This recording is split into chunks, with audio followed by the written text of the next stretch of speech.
So I had someone call me the other day and they had two female puppies. And of course, they were from the same litter. The breeder, uh, the breeder sold them two female puppies from the same litter, and one has a disability. And sure enough, one of the puppies is showing a little bit of aggression towards the other. And it's I had to kind of prepare that owner for kind of the worst. And I'm definitely not a salesperson. Like, they called for dog training, and I just wanted them to be 100% aware that this arrangement may not work out, and it may be easier to find a home for a puppy than an adult dog, especially after dog fights. And that is definitely looking at the bad side, but just from experience and what I've seen, I just feel like it's right for owners to know kind of what's the best scenario and what's the worst case scenario. And we went over both cases. That wasn't an issue at all. But this seems to be a common trend, the littermate thing.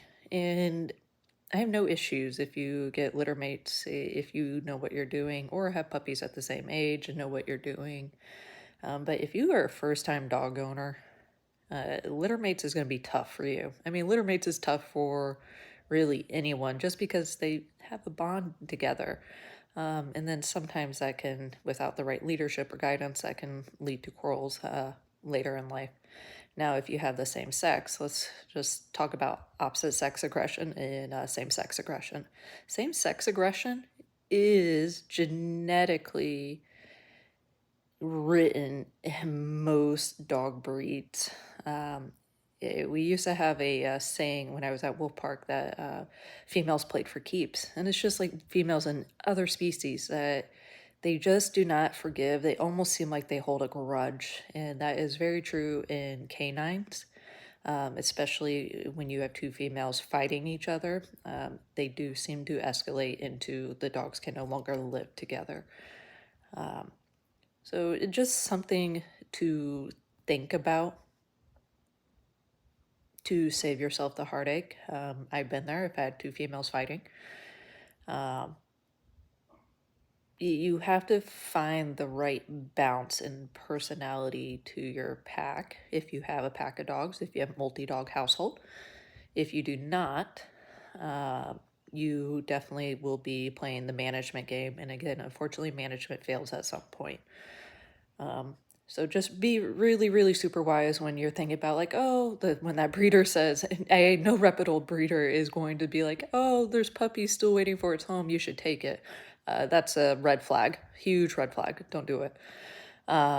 So don't ever get littermates unless you absolutely, if you really feel like you know what you're doing, and really think about your current dog, and bringing another dog in sex-wise.